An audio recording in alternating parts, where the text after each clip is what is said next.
On se retrouve donc pour une nouvelle vidéo, cette fois-ci sur les angles. C'est une vidéo qui va être un peu exhaustive, mais qui va essayer en même temps de se restreindre à l'essentiel. L'idée, c'est que vous compreniez vraiment un maximum de choses sur les angles, les choses essentielles, les choses qu'on va vraiment beaucoup utiliser, que vous compreniez d'où les choses viennent, et puis ça nous servira pour toute la suite. Alors, qu'est-ce que c'est un angle ? Ce qu'on appelle un angle, en fait, c'est tout simplement l'écart qu'il y a entre deux droites, notamment, hein, mais pas que, d'accord. On parle d'angle de manière générale lorsqu'on a par exemple deux figures et qu'on veut savoir l'écart, tout simplement, qui les sépare. On a plusieurs types d'angles, sachant la grandeur de l'angle, on va faire des catégories.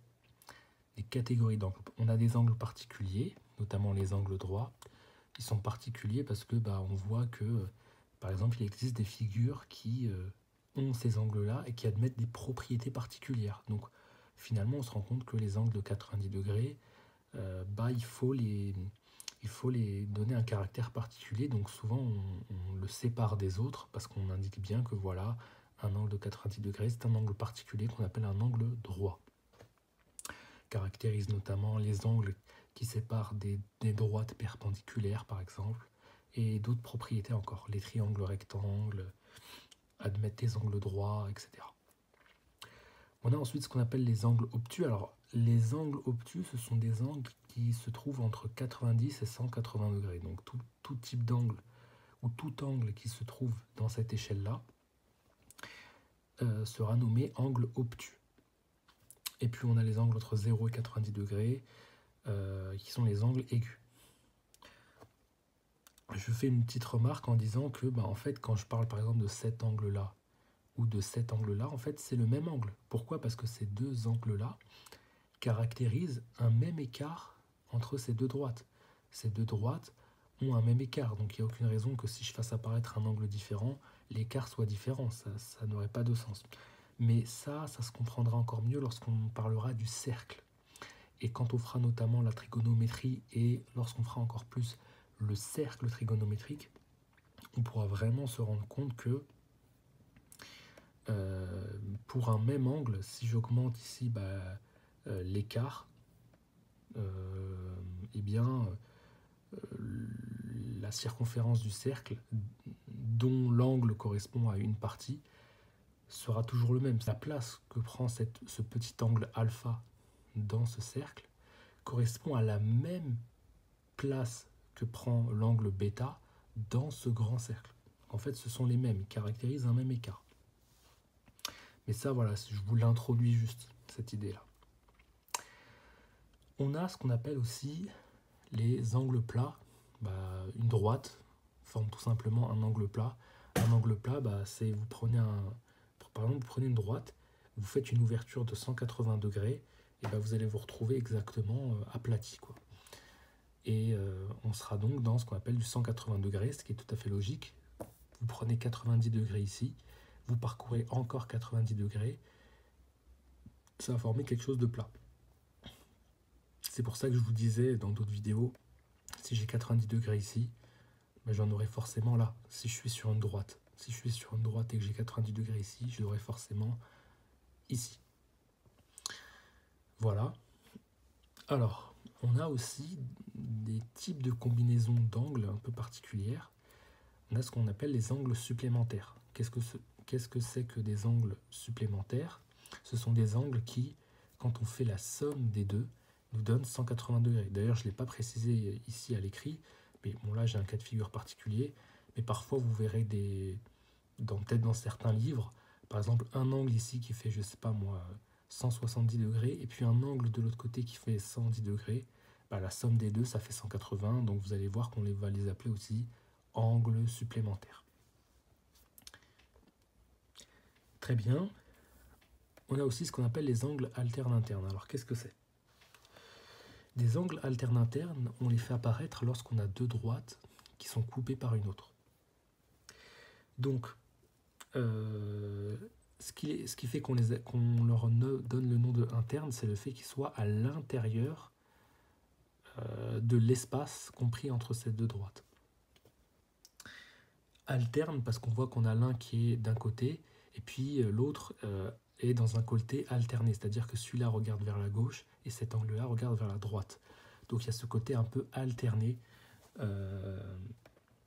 et le fait qu'il soit donc de part et d'autre de cette droite séquente. Une droite séquente, c'est une droite qui coupe une autre. Cette grande droite-là, elle coupe D et D', c'est donc une droite séquente.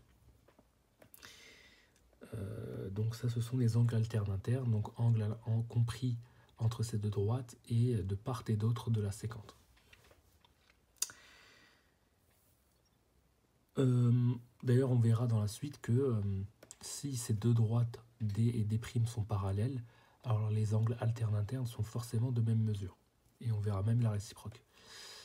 On a aussi ce qu'on appelle des angles alternes externes. Alternes parce qu'ils sont encore une fois de part et d'autre de la séquente qui coupe les deux droites, mais externes puisque cette fois-ci sont à l'extérieur de la zone comprise entre les deux droites.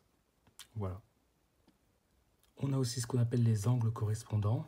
Donc eux, ils ont la même orientation, on voit qu'ils regardent dans la même direction. On en a un qui est à l'extérieur et un qui est à l'intérieur. Et puis ils n'ont pas le même sommet. Donc le sommet de cet angle, c'est ce point-là. Le sommet de cet angle, c'est ce point-là. C'est ce qui caractérise les angles correspondants. Et on verra aussi plus tard dans le cours que si ces deux droites D et D' sont parallèles et qu'elles sont coupées par une séquente, on pourra construire à partir de cela des angles correspondants qui seront de même mesure cette fois-ci. On le verra.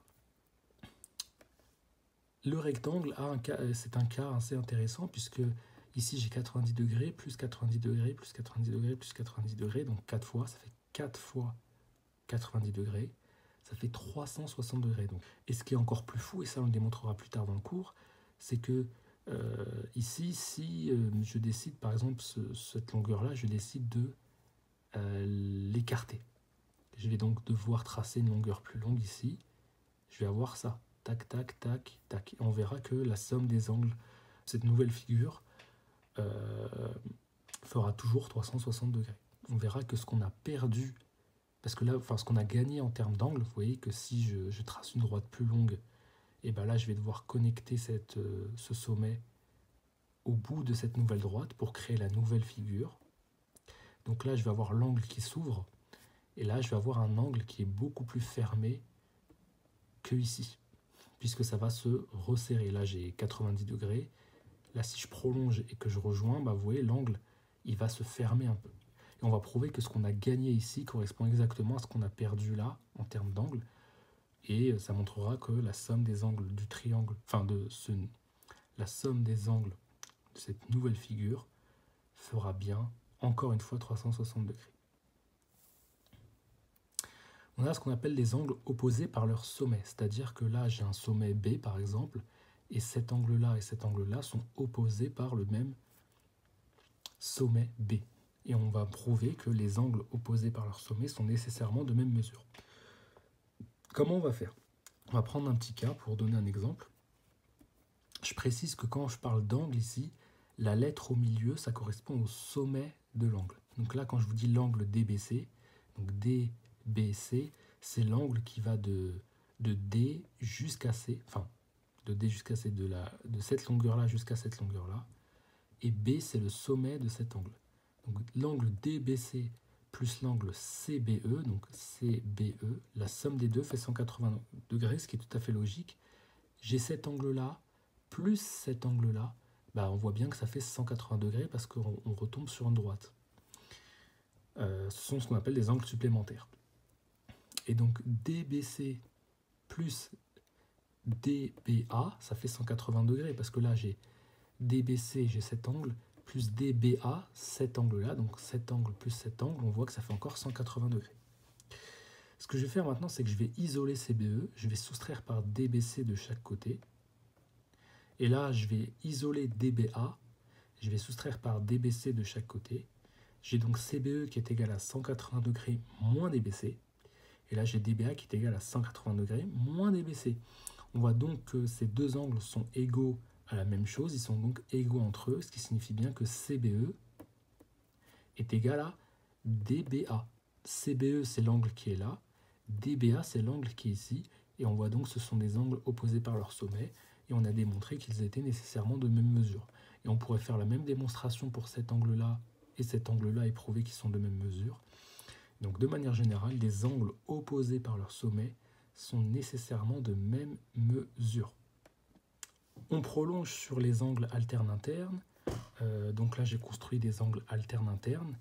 Alors, j'ai construit des angles alternes internes à partir de deux droites parallèles, cette fois-ci, qui sont coupées par une droite sécante. Je les ai mis en rouge, les angles alternes internes.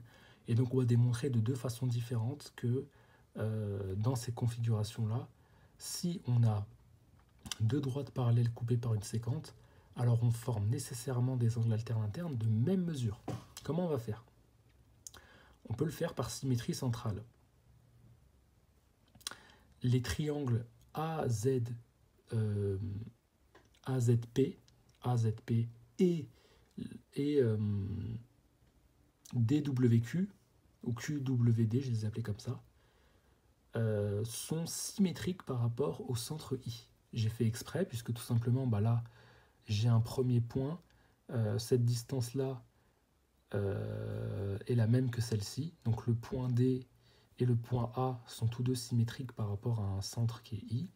Là, j'ai créé W, qui est le symétrique de Z par rapport à I, et là, j'ai créé Q, qui est le symétrique de P par rapport à I. Et donc là, quand je relie ces points-là et ces points-là, je construis donc le même triangle. Donc si les deux triangles sont les mêmes, c'est qu'ils ont nécessairement les mêmes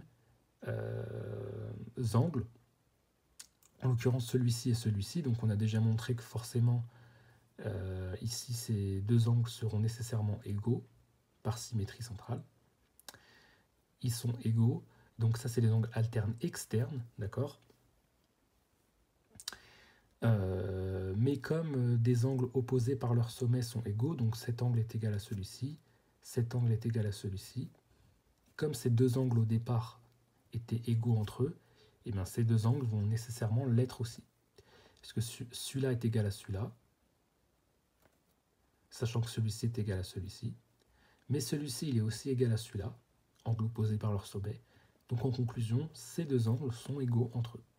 Donc c'est ça c'est une démonstration qui permet à la fois de montrer que des angles alternes externes sont égaux lorsqu'on est dans un cas de figure où on a deux droites parallèles coupées par une sécante. Parce que c'est uniquement dans ce contexte-là, uniquement dans un contexte où on a deux droites parallèles coupées par une sécante, que l'on peut faire apparaître une symétrie centrale déjà entre ce point-là et ce point-là, par I, et ensuite construire tout un autre ensemble de symétries. Donc là, par exemple, là, je peux prendre un point ce point-là qui a une certaine distance de celui-ci, et ce point-là qui a la même distance de ce point-ci, et déjà, hop, construire une partie de ce triangle et une partie de ce triangle, et puis je peux prolonger la droite de sorte qu'à ce que ce point-là soit le symétrique de ce point-là par rapport à I.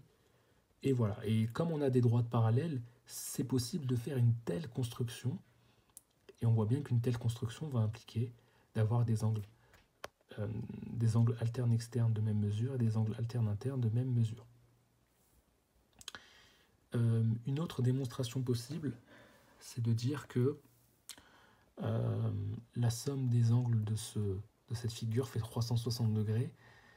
Celle-là, je vous la mets juste si vous êtes curieux, parce qu'on n'a pas encore démontré que dans ce genre de figure, la somme des angles d'un triangle fait la somme des angles fait 360, excusez-moi.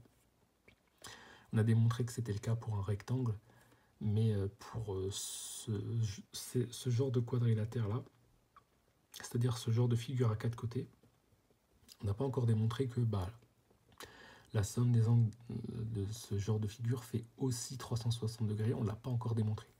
Mais quand on le démontrera, vous pourrez revenir à cette démonstration qui conclut aussi au fait que cet angle-là et celui-ci sont le même. Donc là, qu'est-ce qu'on a démontré ?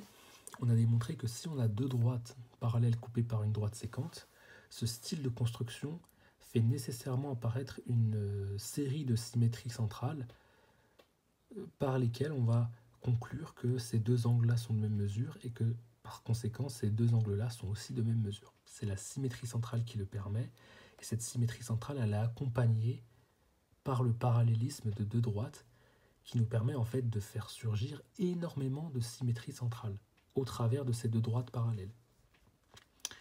Donc voilà l'idée. Je vous fais une petite remarque, hein, les angles alternes externes sont les angles opposés des alternes internes. Donc si les angles alternes internes sont égaux, alors, sachant que les angles opposés sont égaux, donc leurs angles alternes internes sont aussi égaux. Ça c'est un petit peu l'inverse de ce qu'on a fait. Nous on avait montré que les angles alternes externes étaient égaux, on en a conclu que les alternes internes l'étaient aussi, mais on peut très bien faire l'inverse. Alors par contre, on pourrait démontrer la réciproque de ça, c'est-à-dire démontrer que si on a des angles alternes internes égaux, alors les deux droites coupées par une séquente seront nécessairement parallèles. Ça, on peut le démontrer aussi. Alors pour la réciproque, qui est celle selon laquelle si on a des angles alternes internes égaux, alors forcément les deux droites seront parallèles, c'est ce qu'on va démontrer. Eh bien c'est ce qu'on va montrer maintenant. Alors, une partie de la démonstration va faire appel à une propriété que l'on démontrera plus tard dans le cours. Donc il faudra faire le lien entre cette démonstration et cette propriété qu'on démontrera plus tard pour que vous soyez vraiment convaincus de bout en bout. De toute façon, je le préciserai. Donc quelle est cette construction? On a une construction avec deux droites, on ne sait pas encore qu'elles sont parallèles, on veut justement le prouver. On a des angles alternes internes, 1 avec un chapeau et 2 avec un chapeau de même mesure. L'idée, c'est de montrer qu'une telle construction implique forcément qu'on ait deux droites parallèles. En complément de ça, je trace une droite x, x', qui est perpendiculaire à D, au point P, et une droite y, y', qui est perpendiculaire à D' en H. Alors attention, elle est perpendiculaire à D', mais on n'a aucune preuve qu'elle est perpendiculaire à D. Parce que je pourrais très bien avoir D qui est un tout petit peu penché, et que du coup, ce ne soit pas perpendiculaire là. Mais par contre, c'est perpendiculaire là, ça on est sûr, c'est notre construction. Et là aussi, on sait que c'est perpendiculaire là, mais on n'en a pas de preuve ici. La stratégie, ça va être de montrer qu'on a un angle droit ici, et on sera sûr que du coup, D et D' sont parallèles à deux droites, c'est-à-dire, là je sais que D est perpendiculaire à cette droite-là, mais je n'ai aucune preuve qu'il l'est à cette droite-là. Donc si je prouve que D et D' sont perpendiculaires à une même droite, c'est que forcément D et D' sont parallèles entre eux. C'est ce qu'on va essayer de démontrer.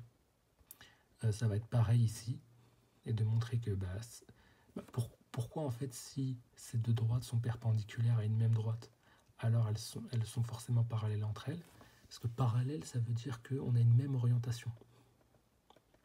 Donc si cette droite elle est orientée par rapport à la droite x, x' de 90 degrés, et que cette droite D' est aussi orientée par rapport à cette droite x, x' de 90 degrés, c'est-à-dire que par rapport à la droite x, x', D et D' sont tous deux orientés de 90 degrés par rapport à elle.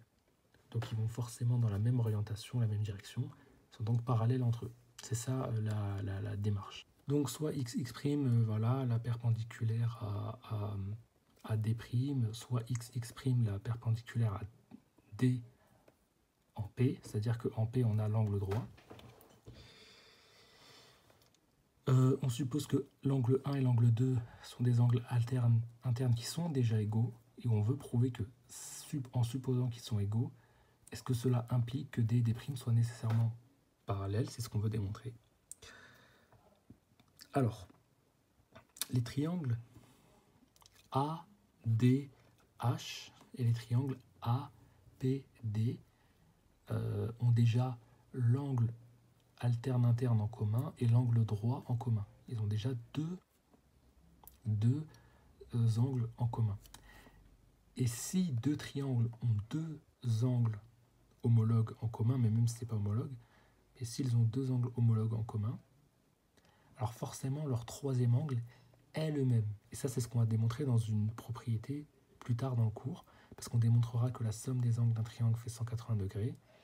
Si j'ai un triangle qui a un angle de 90 degrés et de 80 degrés, et que j'ai un autre triangle qui a un angle de 90 degrés et un angle de 80 degrés, 90 plus 80, ça fait 170.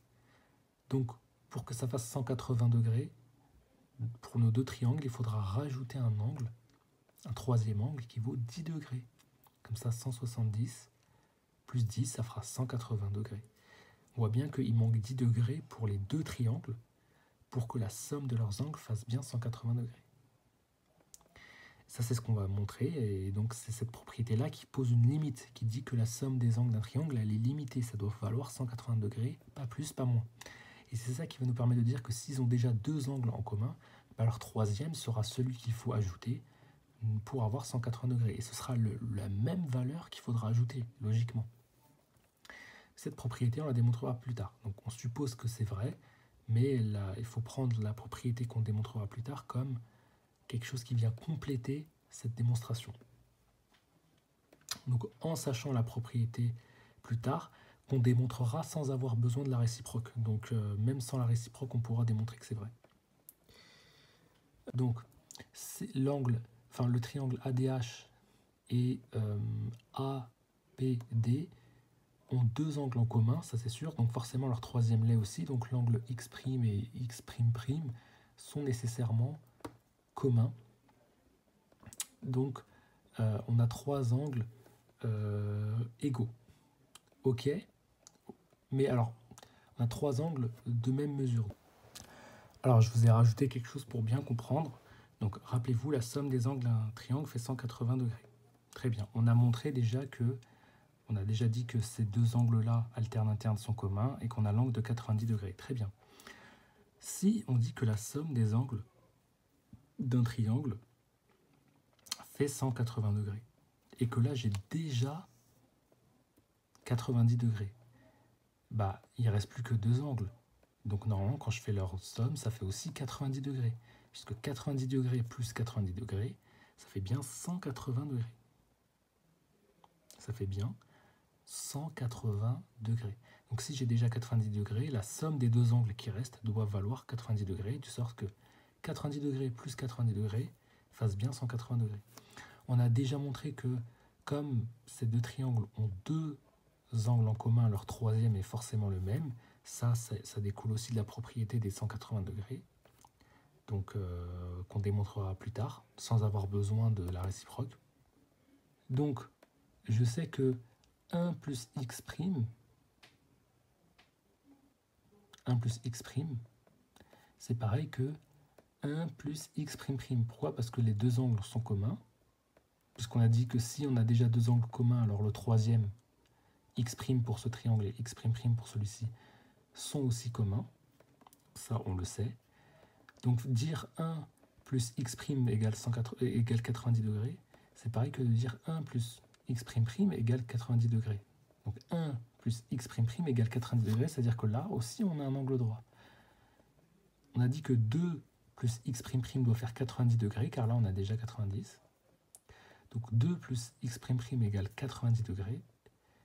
Mais dire 2 plus x', c'est pareil que de dire 2 plus x'. Pourquoi? Parce que x' et x' sont égaux, car on a dit que si deux triangles ont deux angles égaux, alors forcément leur troisième est le même. Donc dire 2 plus x', c'est pareil que de dire 2 plus x'. Or, on a dit que 2 plus x' égale 90 degrés. Donc 2 plus x' était aussi égal à 90 degrés. Donc c'est-à-dire qu'on a aussi un angle droit là. Tiens, j'ai un angle droit là et j'ai un angle droit là. C'est-à-dire que finalement la droite des primes, elle n'est pas juste perpendiculaire à y', mais elle est aussi perpendiculaire à xx'. Et c'est pareil pour d. Ça veut dire que ces deux droites sont perpendiculaires à une même droite. Elles sont donc parallèles entre elles. D et d' sont toutes deux perpendiculaires à xx'. Et elles sont aussi toutes deux perpendiculaires à y'. Elles ont donc la même orientation. Elles sont donc parallèles. Et si on n'avait pas le fait que les angles alterne-interne ici soient égaux, il aurait été quasiment impossible de faire cette démonstration, car on avait déjà les angles droits en commun et les angles alterne-internes. Ce qui nous a permis de dire que forcément les troisièmes angles sont nécessairement égaux, ce qui nous a permis aussi ensuite de dire un certain nombre de choses, de telle sorte que on en arrive à la conclusion que D et D' sont nécessairement parallèles. Donc on a démontré la réciproque.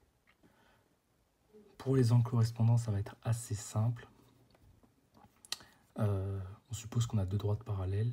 Est-ce que les angles correspondants sont égaux? On sait déjà que si on a deux droites parallèles, les angles alternes externes sont égaux, mais on sait que les angles opposés par un même sommet sont égaux. Donc cet angle-là, il est égal à celui-ci, car angle alterne externe avec des droites parallèles coupées par une séquente. On est dans une configuration où les angles alternes externes sont égaux. Mais cet angle vaut aussi celui-ci, angle opposé par un sommet égaux. Donc celui-ci il est égal à celui-là, et celui-ci est aussi égal à celui-là. Donc les deux sont égaux entre eux, puisque ces deux angles sont égaux au même. Ils sont donc égaux entre eux. Donc voilà, déjà ça c'est fait. Réciproque, on suppose que ces deux angles sont égaux. Est-ce que les deux droites sont parallèles? On va faire une petite construction. On va poser x', le projeté orthogonal de A, sur la droite D'. On voit qu'en faisant ça, on crée en fait ce qu'on appelle un triangle semblable. C'est-à-dire que là j'ai le petit triangle, et là j'ai un grand triangle qui n'est que le prolongement de celui-ci. On voit, hein, là je prolonge, là je prolonge. Donc là, l'écart qui sépare, là j'ai déjà un angle en commun, mais là j'ai 90 degrés. Et puis là, vous voyez, j'ai un autre angle en commun.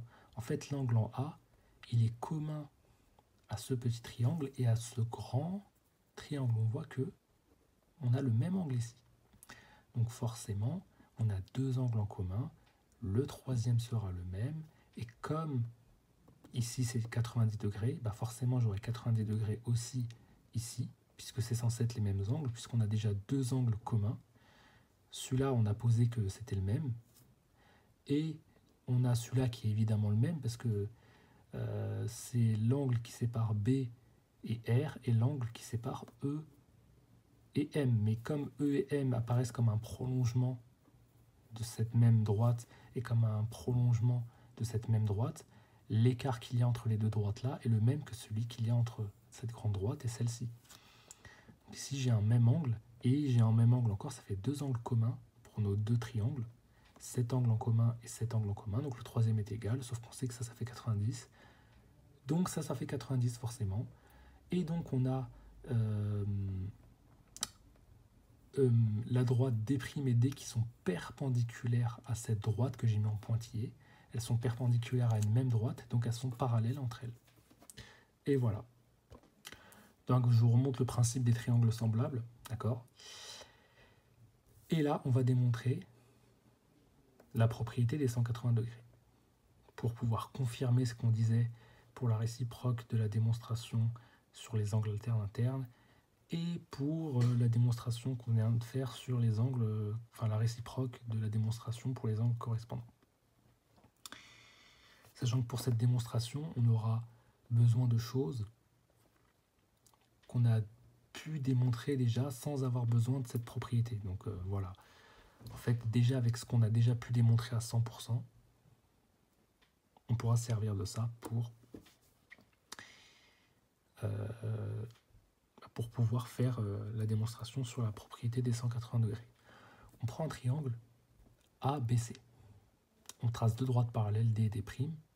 On trace la droite L et la droite L' qui sont des séquentes à nos deux droites parallèles. Elles coupent nos droites parallèles ici et ici. On a une coupure.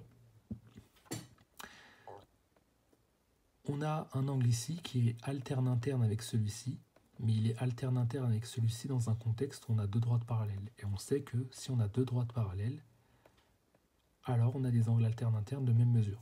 Ça, c'est le théorème de base. La réciproque, c'est le contraire. La réciproque, c'est si on a deux angles de même mesure, alors on a deux droites parallèles. Là, on n'utilise pas la réciproque. Donc, il n'y a pas de problème. Ok, donc je sais que cet angle est le même que celui-ci. C'est une première chose. Je sais que l'angle ici et l'angle ici sont le même parce que ce sont des angles opposés par un même sommet. Donc là, c'est pareil, c'est l'angle qui vaut alpha, comme ici. On appelle ce symbole-là alpha. Ça vaut une valeur quelconque, hein, c'est à nous de choisir, peu importe. j'ai mis une valeur quelconque. On remarque aussi que si je prends l'angle alpha et l'angle bêta, c'est l'angle qui sépare la droite parallèle de la droite sécante. Et là, j'ai toujours cet angle qui sépare la droite parallèle ici de la même sécante. Donc en fait, ce sont des angles correspondants. Et les angles correspondants sont de même mesure lorsqu'on a deux droites parallèles. Ça, c'est pas la réciproque, encore une fois, c'est le théorème de base sur les angles correspondants. Donc jusque-là, on l'a démontré à 100%, celui-là, il n'y a pas de problème. Ok, alors que vaut cet angle? On ne sait pas pour l'instant. On sait juste que cet angle-là est le même que celui-ci. Mais on peut rajouter d'autres choses, comme je l'ai écrit. Donc les angles alpha plus bêta sont correspondants, ça on l'a dit. Que vaut cet angle ici? On sait que là on a une droite. Donc cet angle-là plus cet angle-là font... leur somme fait 180 degrés puisqu'on retrouve une droite. Donc je sais que alpha plus bêta plus le point d'interrogation est égal à 180 degrés. Si j'isole le point d'interrogation, je vais soustraire par ça de chaque côté, je me retrouve avec ceci. Maintenant, si je fais la somme des angles, j'ai donc cet angle-là, bêta, plus cet angle-là, alpha, plus cet angle-là, dont on a prouvé qu'il valait, on a prouvé que ceci, ça vaut ceci. Donc ça, je peux le remplacer par ça. La somme des angles de ce triangle, c'est bêta plus alpha plus le point d'interrogation. Donc alpha plus bêta plus le point d'interrogation qui vaut tout ça. Je vois que des choses s'annulent, il reste 180 degrés. On a bien prouvé que la somme des angles de ce triangle, qui est un triangle quelconque, fait 180 degrés. Et voilà. Donc au moins maintenant on peut confirmer la démonstration sur la réciproque de la réciproque pour les angles alternes internes et ainsi que celle de la réciproque pour les angles correspondants. Voilà, là c'est complété avec ça. Alors on a presque fini.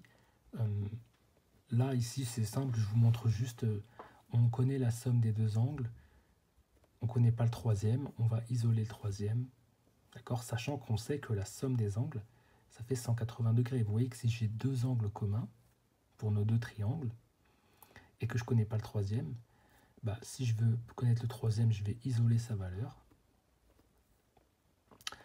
Donc forcément, je vais avoir ici 180 moins 45, moins 80. Là, je vais avoir 180 moins 45 moins 80. Donc les deux angles inconnus vont valoir la même chose, forcément. Donc on sait maintenant que si on a deux angles communs, vu que la somme à la fin, ça doit faire 180 degrés, le troisième sera forcément le même. Si ici, j'ai donc 80 plus 45, ça fait 125. 45 plus 80, ça fait 125. Pour aller de 125 à 180, je dois rajouter 55. Ici, mais forcément, je devrais rajouter 55 là aussi, pour que la somme fasse bien 180. Donc voilà, si on a deux angles communs, le troisième sera forcément commun. Alors, on a aussi les angles adjacents.